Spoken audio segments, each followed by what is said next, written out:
தமிழக மக்கள் விரும்பும் நம்ம தங்கமயில் செப்டம்பர் 21 முதல் ஆவடி மற்றும் கீழ்கட்டளையில் தங்கமான ஆரம்பம். தங்கமயில் ஜுவல்லரி தமிழகம் எங்கும். தங்கம் வாங்க, தங்கமயிலுக்கு வாங்க. எல்லாருக்கும் வணக்கம்.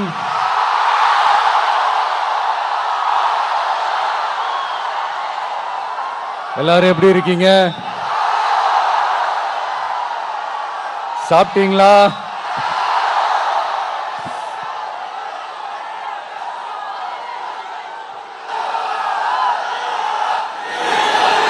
அண்ணா அவர்களுக்கு ஒரு வணக்கம், பெரியார் அவர்களுக்கு ஒரு வணக்கம். இப்ப நான் எந்த மண்ணில் நின்னுட்டு இருக்கிறேன் தெரியுமா? ஒரு ஆண்டவர் அன்போட நெல்லுக்கடை மாரியம்மன் அன்னை வேளாங்கண்ணி ஆசியோட கடல் தாய் மடியில் இருக்கிற என் மனசுக்கு ரொம்ப நெருக்கமான நாகப்பட்டினம் மண்ணில் இருந்து நின்று பேசிட்டு இருக்கிறேன். என் நெஞ்சில் குடியிருக்கும்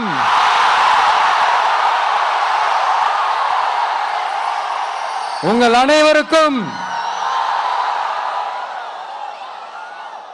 என்னைக்குமே ஒரு மீனவ நண்பனா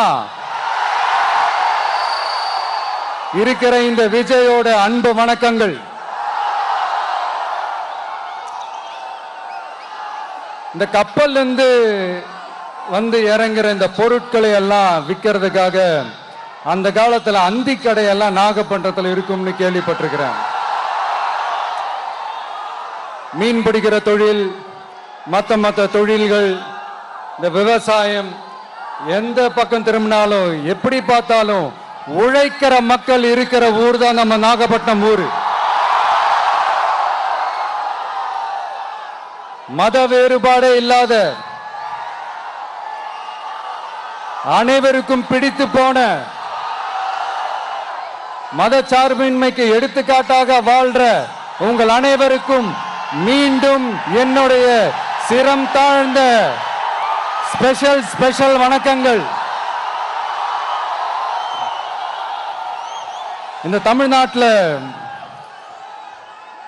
இந்த மீன் ஏற்றுமதியில் 2வது இடத்துல இருக்கிறது நம்ம நாகப்பட்டினம் ஹார்பர் தான். ஆனா அங்க இந்த நவீன வசதிகளோட இந்த மீன் பதப்படுத்துற இந்த மாடர்ன் தொழிற்சாலைகள்லாம் இல்லை. அது மட்டும் இல்ல, இந்த அடிப்படை வசதிகள் கொண்ட இந்த வீடுகள்லாம் இல்லாம ரொம்ப அதிகமா இந்த குடிசை பகுதிகள் இருக்கிற ஊரும் நம்ம நாகப்பட்டினம் ஊரு தான்.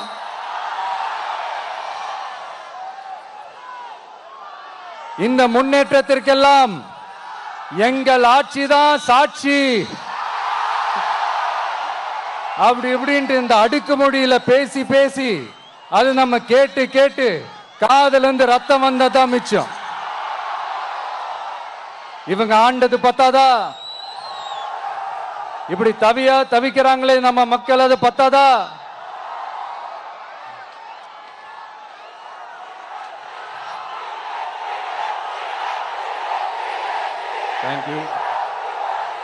தேங்க்யூ. இந்த இலங்கை கடற்படையால நம்ம மீனவர்கள் தாக்கப்படுறதையும் அதுக்கான காரணத்தை பத்தியும் அதுக்கான தீர்வை பத்தியும் நான் மதுரை மாநாட்டிலே நான் பேசியிருந்தேன். அது ஒரு தப்பா? மீனவர்களுக்காக குரல் கொடுக்கறதும் அவங்களோட நிக்கிறதும் நம்மளுடைய கடமை, நம்மளுடைய உரிமை. நான் என்ன இன்னைக்கு நேத்தாங்க அவங்களுக்காக குரல் கொடுக்கிறேன். இதே நாகப்பட்டினத்துல 14 வருஷத்துக்கு முன்னாடி 2011 February 22 இதே நம்ம மீனவர்கள் தாக்கப்பட்டதை கண்டிச்சு ஒரு பொதுக்கூட்டம் ஒண்ணு நடத்தணும் இல்லையா? இந்த விஜய் களத்துக்கு வர்றது ஒண்ணு புதுசு இல்ல கண்ணா. எப்போ வந்தாச்சு. என்ன ஒண்ணு, முன்னாடிலாம் விஜய் மக்கள் இயக்கம் என்ற அந்த இயக்கமா வந்து நிற்போம். இப்ப தமிழக வெற்றி கழகம் என்ற அந்த ஒரு அரசியல் இயக்கமா வந்து நிக்கிறோம். அவ்வளவுதான் வித்தியாசம். அன்னைக்கும் சரி, இன்னைக்கும் சரி, இனிமேலும் சரி, மக்களுக்காக மக்களோட நிக்கிறது தான். இது புரிய வேண்டியவங்களுக்கு புரிஞ்சா சரி.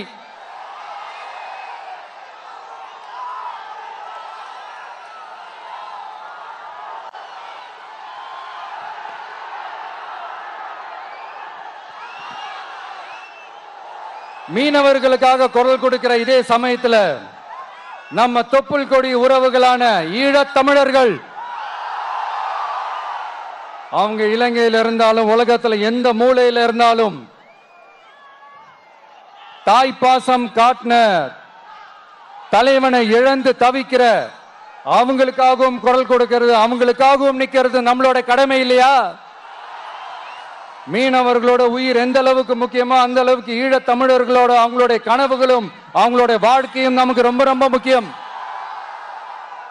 நம்ம மீனவர்கள் படுற இந்த கஷ்டத்தை எல்லாம் பார்த்து ஒரு பெருசா ஒரு கடிதம் ஒண்ணு எழுதிட்டு அதுக்கப்புறம் கப்சிப்னு சைலண்டா போறதுக்கு நாம ஒண்ணு இந்த கபட நாடக திமுக அரசும் கிடையாது. மத்த மீனவர்கள்னா இந்திய மீனவர்கள், நம்ம மீனவர்கள்னா தமிழக மீனவர்கள். இப்படி பிரிச்சு பார்த்து பேசுறதுக்கு நாம ஒண்ணு பாசிச பாஜக அரசும் கிடையாது. நிரந்தரமான தீர்வு, நிரந்தரமான ஒரு இந்த ப்ராப்ளத்தை சால்வ் பண்றதுதான் நம்மளுடைய ஒரு முக்கியமான ஒரு அஜெண்டாவே. சரி, இப்ப நம்ம நாகப்பட்டினம் ஏரியாவுக்கு வருவோம்.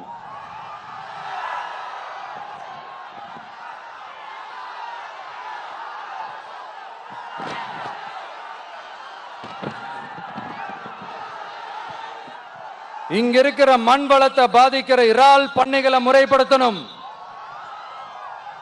அப்பதான் மீனவர்களோட வாழ்வாதாரமும் விவசாயிகளோட வாழ்க்கையும் பாதிக்காம இருக்கும்.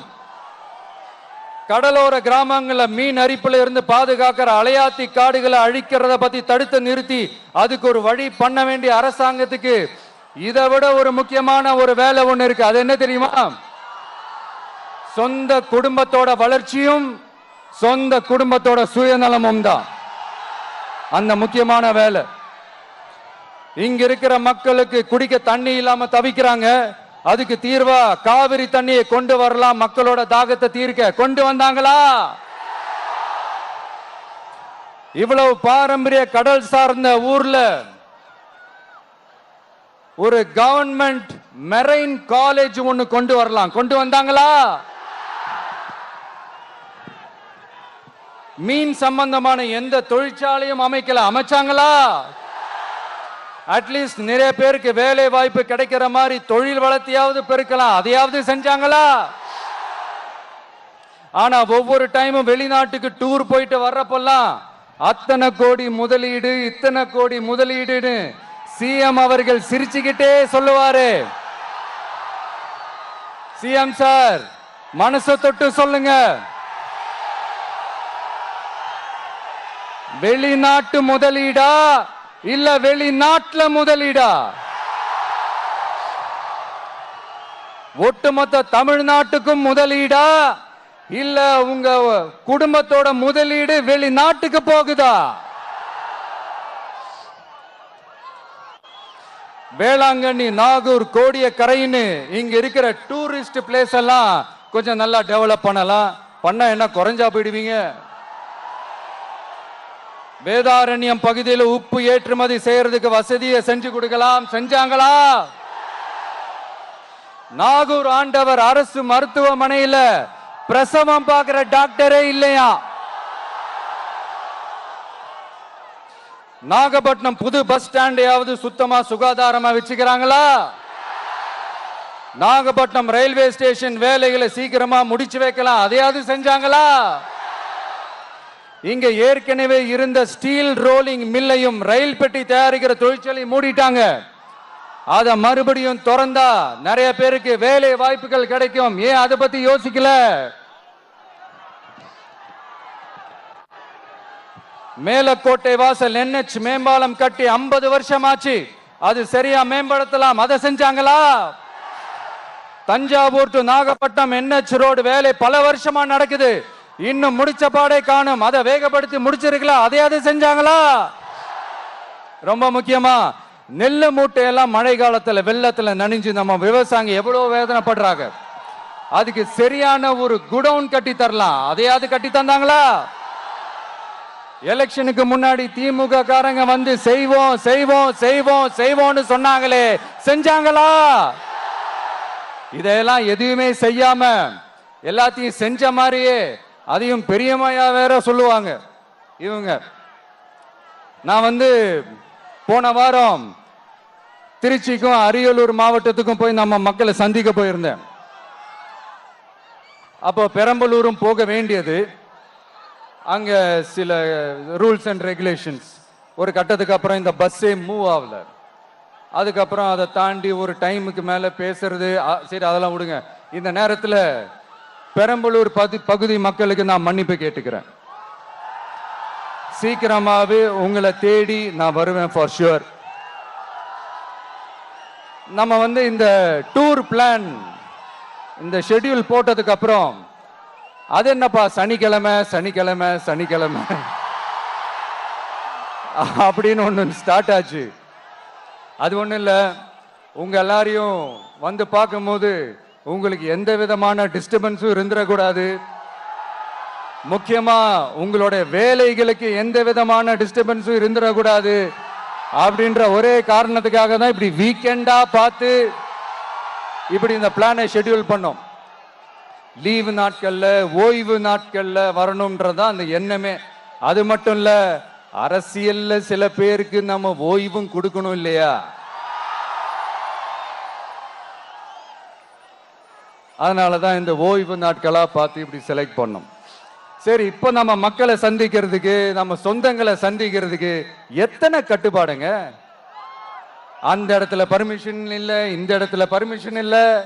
ஆனா அதுக்கான காரணங்கள்லாம் நீங்க கேட்டீங்கன்னா சொத்தையான காரணமா இருக்கும். அங்க பேசக்கூடாது, இங்க பேசக்கூடாது, 5 நிமிஷம் தான் பேசணும், 10 நிமிஷம் தான் பேசணும். நான் பேசுறதே 3 நிமிஷம் தான்.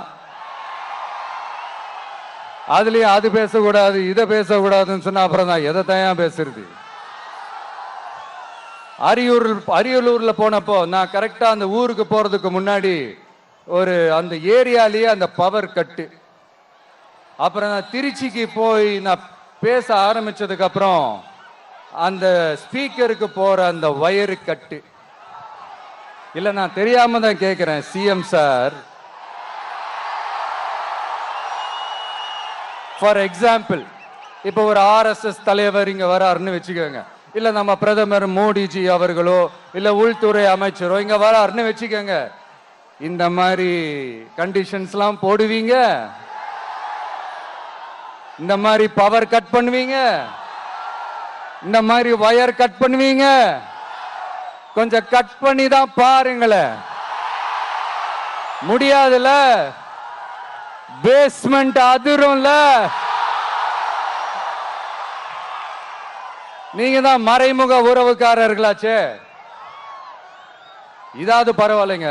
இதை தாண்டி ஒரு ரூல் ஒண்ணு போட்டாங்க, பஸ்ஸுக்குள்ளேயே இருக்கணுமா, பஸ்ஸை விட்டு வெளியில வரக்கூடாதான், கையை இவ்வளவுதான் தூக்கணுமா, இப்படியே வரணுமா, மக்களை பார்த்து சிரிக்காத, மக்களை பார்த்து கையசைக்காத, இப்படியெல்லாம். ஐயோ ஐயோ ஐயோ, நானும் என்னவோ ஏதோ நினைச்சேங்க. செம்ம காமெடியா இருக்குங்க. I am just enjoying like anything. நேரடியாவே கேட்கிறேன், சிஎம் சார் மிரட்டி பாக்குறீங்களா? அதுக்கு இந்த விஜய் ஆள் இல்ல சார், அதுக்கு நாம ஆள் இல்ல சார். என்ன செஞ்சிருவீங்க? மேக்சிமம் கொள்கைய சும்மா பேருக்கு மட்டும் வச்சுக்கிட்டு குடும்பத்தை வச்சு கொள்ளையடிக்கிற உங்களுக்கே இவ்வளவு இருந்தா, சொந்தமா உழைச்சி சம்பாதிச்ச எனக்கு எவ்வளவு இருக்கும்?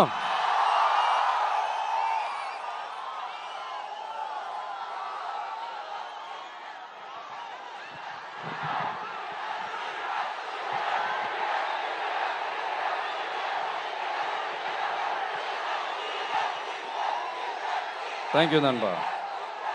என்ன நாங்க பெருசா கேட்டுவிட்டோம்? மக்கள் வந்து நிம்மதியா ஃப்ரீயா நின்று பார்க்கறதுக்கு ஒரு இடம், அதை நாங்கள் தேர்வு செஞ்சு அதுக்கு பர்மிஷன் கேட்குறோம். ஆனால் நீங்கள் என்ன பண்ணுறீங்க? அந்த இடத்தையெல்லாம் விட்டுட்டு நெருக்கடியோட, மக்கள் நெருக்கடியோட எங்கெல்லாம் நிற்பாங்களோ அந்த இடமா பார்த்து செலக்ட் பண்ணி தெரியுங்க. உங்க எண்ணம் தான் என்ன சார்? நான் அவங்கள பார்க்க கூடாது, அவங்களோட பேசக்கூடாது, அவங்க குறைகளை கேட்க கூடாது, அவங்களுக்காக குரல் கொடுக்க கூடாது, என்னதான் சார் உங்க எண்ணம்? சரிங்க சார், ஒரு அரசியல் தலைவன் அப்படின்றதெல்லாம் மறந்துருங்க. ஒரு சாதாரண ஒரு தமிழ்நாட்டு மண்ணோட ஒரு மகனா, ஒரு நம்ம தமிழ் மக்களுடைய ஒரு சொந்தக்காரனா, என் மக்களை, என் குடும்பத்தை, என் சொந்தங்களை நான் பார்க்க போனா என்ன பண்ணுவீங்க? அப்பவும் தடை போடுவீங்களா? வேணாம் சார். இந்த அடுக்குமுறை, இந்த அராஜக அரசியல்லாம் வேணாம் சார். நாம ஒண்ணு இங்க தனியால் இல்லைங்க சார், மாபெரும் மக்கள் சக்தியோட பிரதிநிதிங்க சார், மாபெரும் பெண்கள் சக்தியோட சகோதரன் சார், மாபெரும் இளைஞர் இயக்கமா இருக்கிறோம் சார். மறுபடியும் சொல்றேன், 2026 ரெண்டு பேருக்கு நடுவுல தான் போட்டியே. ஒண்ணு இன்னொன்னு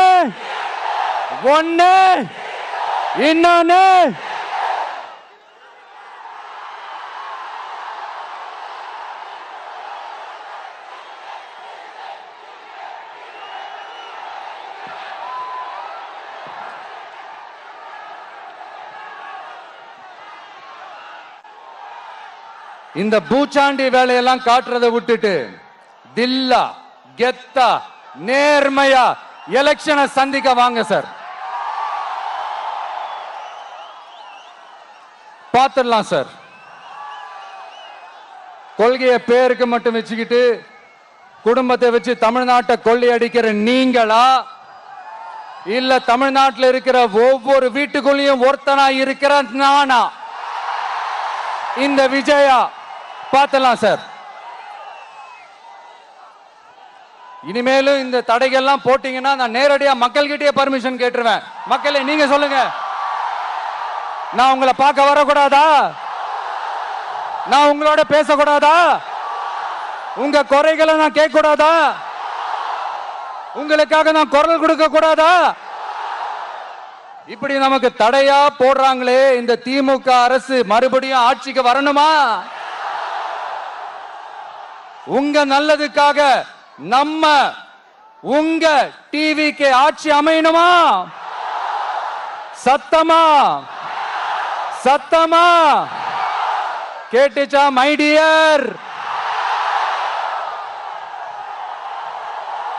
ஏன்பா, நான் தான் அப்பவே சொன்னல, அவருக்கு ஆசையா பாசமா கூப்பிட்டா பிடிக்க மாட்டேங்குது. ஏன்பா மறுபடியும்?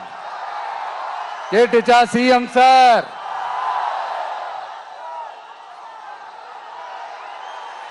இந்த போர் முழக்கம் உங்களை ஒரு நிமிஷம் கூட தூங்க விடாது, துரத்திக்கிட்டே வரும். கான்பிடண்டா இருங்க, நல்லதே நடக்கும், வெற்றி நிச்சயம். மீண்டும் சந்திக்கும் வரை நன்றி, வணக்கம்.